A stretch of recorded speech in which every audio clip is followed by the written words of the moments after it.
솔직히 말하면 저는 종교에 전혀 관심이 없었어요. 누가 전단지를 줘도 그냥 쓰레기통에 던졌고 길에서 누가 찬송가를 불러도 그냥 이어폰을 더 깊게 귀에 꽂았죠. 그런데 그날은 이상하게 그 여자가 눈에 들어왔어요. 비 오는 오후 편의점 앞에서 우산을 들고 서 있던 낯선 여자. 아무 표정도 없었는데 이상하리만큼 따뜻해 보였어요. 그녀가 먼저 말을 걸었죠. 비 맞으셨네요. 우산 같이 쓰고 가요. 그 짧은 말에 저는 이상하게도 거절하지 못했어요. 그냥 사람 냄새가 좋았달까요. 당시 저는 회사에서 권고사직 통보를 받고 막 집으로 돌아가는 길이었어요. 비는 세차게 내렸고 그날따라 집에 가기 싫었어요. 그녀는 제 옆에서 천천히 걸었고 계속 무언가를 물었어요. 요즘 많이 힘드시죠? 그 말 한마디에 갑자기 가슴이 턱 막혔어요. 아무 말도 안 했는데 마치 제가 어떤 고통을 겪고 있는 걸 아는 사람처럼. 그녀는 제 이름도 나이도 직장도 모를 텐데 말이에요. 그날 이후로 이상하게 그 여자가 떠오르기 시작했어요. 그녀는 이름을 세진이라고 했고 근처 커뮤니티 봉사 모임에 다닌다 했어요. 어려운 사람들에게 음식을 나누고 아픈 사람들을 돕는다는 얘기에 나도 한 번쯤 가봐야겠다 싶었죠. 솔직히 말하면 그때 저는 정말 외로웠어요. 회사를 잃고 친구들과의 관계도 멀어지고 집은 조용했고 하루하루가 흐릿했어요. 그래서 그 모임이 나쁘지 않아 보였어요.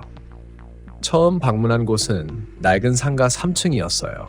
입구에는 화분이 줄지어 있었고 안에서는 따뜻한 빵 냄새가 났죠. 벽에는 빛의 집이라는 문구가 붙어 있었고 사람들은 모두 밝게 웃고 있었어요. 누군가 찬송을 부르고 누군가 손을 잡아줬어요. 그들은 서로를 가족이라고 불렀어요. 그날 이후 제 일상은 조금씩 달라졌어요. 그 모임에 가면 이상하게 마음이 편했거든요. 다들 제 이야기를 진심으로 들어줬고 밤늦게까지 위로해줬어요. 세진은 제게 늘 따뜻한 차를 건네며 말했어요. 세상은 냉정하지만 여기서는 다 달라요. 여긴 진짜예요. 그녀의 말은 묘하게 위로가 됐어요. 하지만 어느 순간부터인가 그 진짜가 뭔지 궁금해졌어요. 모임에 갈수록 그들은 제게 질문을 던졌어요. 요즘 잠은 잘 자요? 혹시 꿈에 빛을 본 적 있어요? 그 빛이 당신을 부른다면 그건 선택이에요. 그 말들이 이상하게 귀에 맴돌았어요. 그리고 그날 밤 꿈을 꿨어요. 온통 하얀 공간, 저 멀리서 누군가 제 이름을 부르더군요. 유진아, 이쪽으로 와. 그 목소리는 세진 같았어요. 나는 꿈속에서 그 빛을 향해 걸어갔고 그때 느꼈어요. 아, 뭔가 잘못됐구나. 다음날 세진이 먼저 연락했어요. 어제 꿈 꿨죠? 순간 등골이 서늘했어요. 꿈 얘기를 한 적도 없는데 어떻게 알았을까요? 그녀는 웃으며 말했어요. 그건 선택받은 거예요. 당신은 이제 여기에 속한 사람이에요. 그날 이후 제 휴대폰으로 낯선 메시지가 오기 시작했어요. 새벽빛이 당신을 기다립니다. 당신의 고통은 곧 해방으로 이어질 거예요. 다른 곳으로 가면 안 돼요. 여기에 머물러야 해요. 처음엔 그냥 장난인가 싶었어요. 하지만 메시지는 점점 구체적이 되었어요. 내일 오후 7시 망원동 성지로 오세요. 당신의 방에서 창문을 닫지 마세요. 우리가 갑니다. 그날 밤 정말로 창문을 두드리는 소리가 났어요.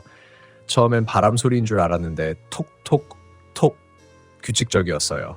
3번 두드리고 멈추고 다시 2번. 그게 반복됐어요. 휴대폰을 켰는데 또 메시지가 왔어요. 밖에 있어요. 문 열어주세요. 그 순간 저는 얼어붙었어요. 밖을 봤지만 아무도 없었어요. 그런데 제 아파트 복도 끝에서 희미하게 하얀 우산 하나가 세워져 있었어요. 그 우산은 분명히 세진의 것이었어요. 그 우산은 분명히 세진의 것이었어요. 그 특유의 노란 손잡이, 비에 젖어 흐릿해진 꽃무늬. 나는 문 앞에서 숨을 고르며 한참을 서 있었어요. 밖에는 아무도 없었는데 그 우산만은 마치 누군가 방금까지 쓰던 것처럼 젖어 있었죠. 손끝으로 닿자 물기가 아직 따뜻했어요. 심장이 덜컥 내려앉았어요. 그녀가 정말 여기까지 온 걸까? 휴대폰이 울렸어요. 문 안 열었네요? 세진의 목소리였어요. 그 목소리는 여전히 부드러웠지만 어딘가 이상하게도 기계적인 울림이 있었어요. 마치 스피커로 내는 소리처럼. 겁내지 마요. 오늘이 시작이에요. 그날 이후 제 일상은 무너졌어요. 밤마다 창문을 두드리는 소리, 휴대폰에 쏟아지는 메시지들, 그리고 거리에서 느껴지는 시선. 출근길 길에도, 버스에서도, 카페에서도 누군가 계속 저를 보고 있었어요.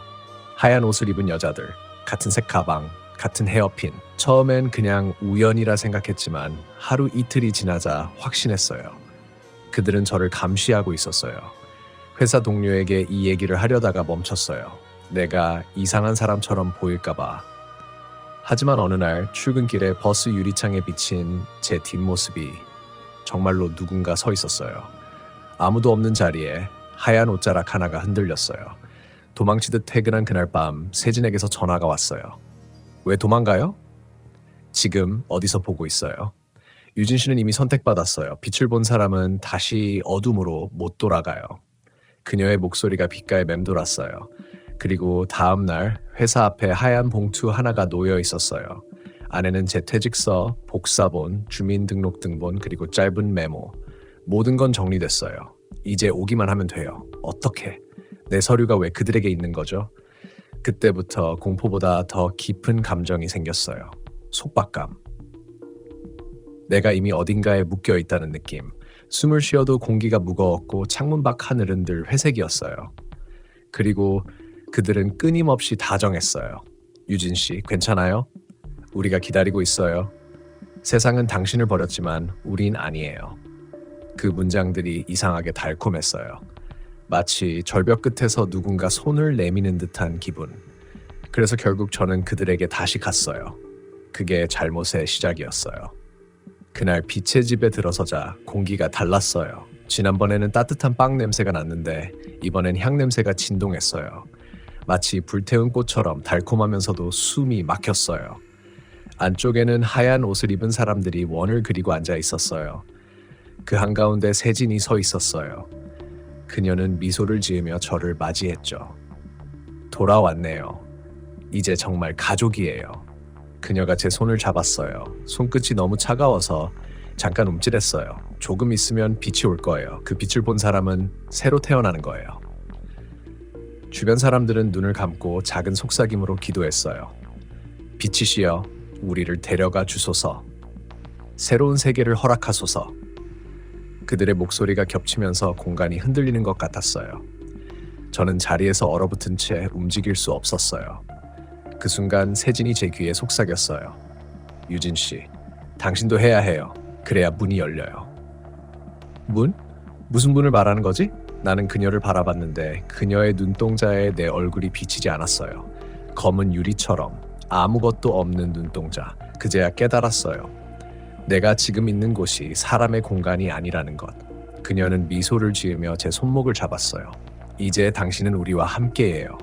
그 소나기가 너무 세서 빠져나올 수가 없었어요. 그녀의 손이 내 맥박 위를 누르고 있었고 심장이 뛰는 리듬에 맞춰 주변의 사람들도 속삭였어요. 같이 뛰어라! 같이 뛰어라! 공기가 뒤틀리듯 흔들리고 등 뒤에서 누군가 내 이름을 부르는 소리가 들렸어요. 유진아. 그건 분명 제 어머니의 목소리였어요. 하지만 돌아봤을 때 아무도 없었어요. 그저 벽 한쪽이 열리며 어둠 속에서 무언가 희미하게 움직였어요. 그 순간 세진이 제 어깨를 눌렀어요. 거기 보지 말아요. 저건 당신이 떠나야 할 세상이니까. 그녀의 말이 끝나자마자 방 안의 모든 불빛이 꺼졌어요.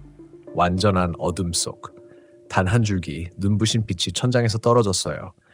그 빛이 내 이마에 닿는 순간 차가운 전류 같은 것이 온몸을 스쳐갔어요. 눈물이 흘렀어요. 아니, 그건 눈물이 아니었어요.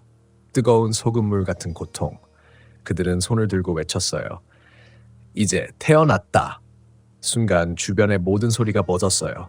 숨소리도 심장 소리도. 그리고 세진의 얼굴이 사라졌어요. 그녀는 웃고 있었는데 눈, 코, 입이 천천히 아주 자연스럽게 녹아내리고 있었어요. 마치 흰 밀랍이 녹는 것처럼. 그제서야 저는 비명을 질렀어요.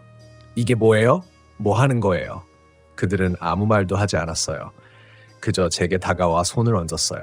괜찮아요. 곧 익숙해질 거예요. 다들 그랬어요. 세진이 사라진 그 순간 방 안의 공기가 완전히 바뀌었어요. 향 냄새는 더 이상 꽃 냄새가 아니었고 마치 피와 금속이 섞인 냄새가 났어요. 숨을 쉬면 혀끝에 쇠맛이 느껴졌죠. 그들은 여전히 같은 미소로 제게 다가왔어요. 그들의 눈은 초점이 없었어요. 살짝 열린 입에서 무언가 작은 속삭임이 새어나왔어요. 빛은 우리를 버리지 않아. 어둠은 우리를 데려가지 못해. 이제 너도 우리야. 나는 몸을 돌려 문을 향해 뛰었어요. 하지만 문이 사라져 있었어요. 정말로 아무것도 없었어요. 벽이 매끈하게 이어져 있었고 문손잡이 자리에 이상한 문양이 그려져 있었죠. 그 문양은 내가 전에 봤던 그 우산의 꽃무늬와 똑같았어요. 심장이 쿵쿵 뛰었어요. 내가 어디로 들어온 걸까? 여기가 대체 뭐지? 그때 세진의 목소리가 들렸어요. 하지만 그녀는 없었어요. 그녀의 목소리가 벽 사이, 공기 사이, 마치 제 머릿속에서 들렸어요. 유진 씨, 이제 괜찮아요. 빛이 당신을 알아봤어요. 우리가 기다렸어요.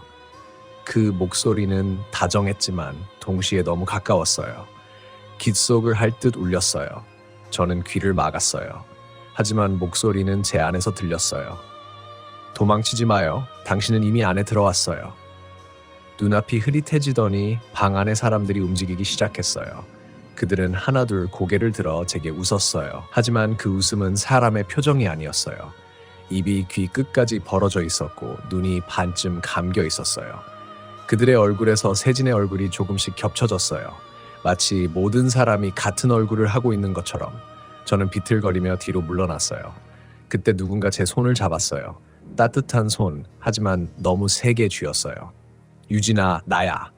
그건 제 어머니의 목소리였어요. 순간적으로 눈물이 터졌어요. 엄마 맞아?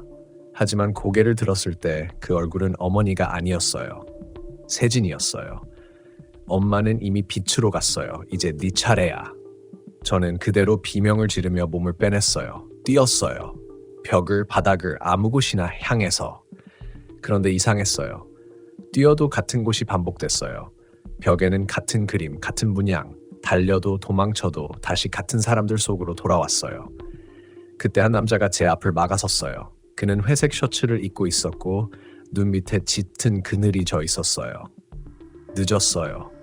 그의 목소리는 낮았지만 묘하게 울렸어요. 우린 모두 여길 떠나려 했어요. 하지만 문은 당신이 열어야 해요. 제가요? 당신은 아직 완전히 들어오지 않았으니까. 그의 눈동자는 충혈되어 있었고 손가락이 계속 떨리고 있었어요. 빛은 들어오지 않은 자를 필요로 해요. 그래야 더 깊이 먹을 수 있거든. 그 말이 끝나자 그의 얼굴이 서서히 일그러졌어요. 눈에서, 코에서, 입에서 하얀 연기가 새어나왔어요. 그리고 연기 속에서 또 다른 세진의 얼굴이 피어올랐어요. 그녀가 웃으며 손을 내밀었어요. 그래요? 이제 알겠죠? 우리는 한 사람의 이름으로 불려요. 세진은 이름이 아니라 빛의 이름이에요. 그 순간 모든 게 이해됐어요. 그들이 왜 똑같이 웃는지, 왜 같은 목소리로 속삭이는지. 그들은 한 사람이 아니라 하나의 존재가 퍼져나간 것이었어요. 세진은 한 명이 아니었어요. 그건 사람의 이름이 아니라 이단의 핵심이었어요. 그들이 섬기는 빛, 그건 신이 아니라 사람을 삼키는 의식이었어요. 그녀가 제 이마에 손을 얹었어요. 이제 선택해요. 우릴 받아들이면 고통은 사라져요. 손끝이 닿는 순간 눈앞이 하얘졌어요. 수많은 얼굴이 겹쳐 보였어요. 모두 세진이었어요. 웃고 울고 기도하고 속삭이는 얼굴들. 그들의 목소리가 합쳐져 하나의 문장을 만들었어요. 빛으로 돌아와요, 유진. 그때 제 안에서 뭔가 터졌어요. 숨이 막히고 머리가 찢어질 것 같았어요. 그리고 나는 안 돼! 하고 소리쳤어요. 순간 주변의 불빛이 전부 꺼졌어요. 사람들이 동시에 고개를 들었어요. 그들의 눈에서 빛이 꺼졌어요. 정적. 그리고 한 여자의 목소리가 들렸어요. 그래서 당신은 아직 인간이군요. 그건 세진의 목소리였지만 이번엔 완전히 달랐어요. 목소리 뒤에 무언가 거대한 울림이 있었어요. 마치 지하 깊은 곳에서 터져 나오는 소리처럼 그녀의 실루엣이 천천히 다가왔어요. 그리고 내 앞에 서서 미소를 지었어요. 그럼 이제 네가 나가서 우리 이야기를 해야겠네. 그녀가 제 머리카락을 쓸며 속삭였어요. 다른 사람들에게 알려줘요. 빛이 얼마나 아름다웠는지를. 그녀의 손이 제 가슴 위로 올라오더니 그 순간 어둠이 전부 꺼졌어요. 눈을 떴을 때 저는 병원에 있었어요. 응급실 불빛이 눈부셨고 제 옆에는 경찰이 서 있었어요. 그들은 말했어요. 당신을 망원동에서 발견했어요. 건물은 이미 폐건물이었어요. 그 안엔 아무도 없었어요. 그게 무슨 소리예요? 세진은요? 그 사람들은요? 하지만 경찰은 조용히 말했어요. 그런 사람은 없어요. 그 이름으로 등록된 사람도 단체도. 그날 이후로 저는 꿈을 꾸지 않았어요. 아니, 꾸지 못했어요. 자다가 문득 깨면 창문 앞에 하얀 우산 하나가 서 있을 뿐이니까요.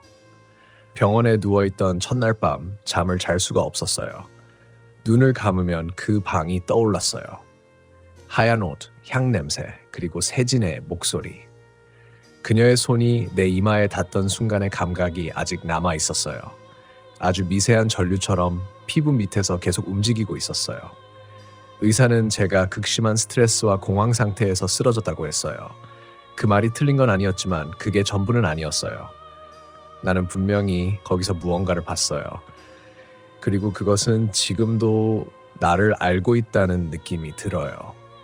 경찰은 사건 현장을 조사했어요. 그들이 말하길 그 빌딩은 3년 전부터 폐건물이었다고 해요. 그런데 이상하게도 건물 안에는 최근까지 사람이 있었던 흔적이 가득했대요. 빵 부스러기, 향초, 그리고 벽에 새겨진 문양들. 그 문양은 내가 본 그 문양과 똑같았어요. 우산 손잡이에 있던 꽃무늬. 그들은 사진을 보여줬어요. 벽 가득 새겨진 단 하나의 단어, 세진. 그 글씨가 벽마다, 천장마다, 바닥에도 새겨져 있었어요. 피로 쓴 것처럼 검붉었죠. 경찰은 그걸 보고 단순한 사이비 잔재라 말했지만 나는 알았어요. 그건 단순한 낙서가 아니었어요. 그건 의식의 일부였어요. 퇴원 후 저는 집으로 돌아왔어요. 모든 게 그대로였어요. 창문, 의자, 식탁 위 컵. 그런데 한 가지가 달라져 있었어요. 거실 구석에 우산 하나가 세워져 있었어요. 하얀 우산, 노란 손잡이. 젖어 있지도 않고 먼지도 없었어요. 그냥 거기 있었어요. 마치 누군가 방금 두고 간 것처럼. 나는 무서웠어요. 하지만 이상하게 그 우산을 치우지 못했어요. 그걸 손대면 뭔가 깨질 것 같았거든요. 며칠 동안 그 우산을 그대로 두었어요. 그러던 어느 날 밤 잠결에 아주 희미한 속삭임이 들렸어요. 다시 돌아와요.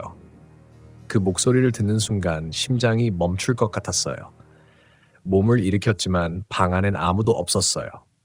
단지 창문 틈새로 불빛이 비쳤어요. 아파트 맞은편 옥상 위 하얀 옷을 입은 여자가 서 있었어요.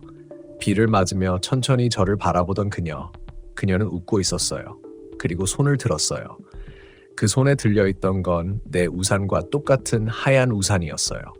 그 후로 제 삶은 완전히 달라졌어요. 밖에 나가면 사람들 속에서 그 얼굴을 찾아요. 엘리베이터에서, 지하철 안에서 누군가의 눈빛이 세진과 겹칠 때면 숨이 멎을 것 같아요. 그래서 정신과 치료를 받기 시작했어요. 의사는 말했어요. 그건 외상 후 스트레스 반응이에요. 실제가 아닐 수도 있습니다. 하지만 그게 정말일까요? 제가 치료를 받기 시작한 지 3개월쯤 되었을 때 어느 날 상담사가 제게 말했어요. 요즘은 어떤 꿈을 꾸세요?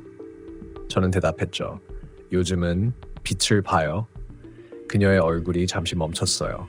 어떤 빛이요? 그 질문이 끝나기도 전에 그녀의 손목에 새겨진 문양이 보였어요. 꽃무늬, 그 우산의 문양. 나는 그 자리에서 아무 말도 못했어요. 그녀가 조용히 미소 지었어요. 괜찮아요, 유진 씨. 그 빛은 나쁜 게 아니에요. 그저 받아들이면 되는 거예요. 그 순간 심장이 덜컥 내려앉았어요. 도망쳐야 했어요. 하지만 다리는 움직이지 않았어요. 몸이 굳어버렸어요. 그리고 그때 그녀의 뒤편 책장 사이에서 무언가 반짝였어요. 하얀 우산의 손잡이. 다시 만나 뵙게 돼서 반가워요. 그녀가 그렇게 말했을 때 제 시야는 서서히 어두워졌어요.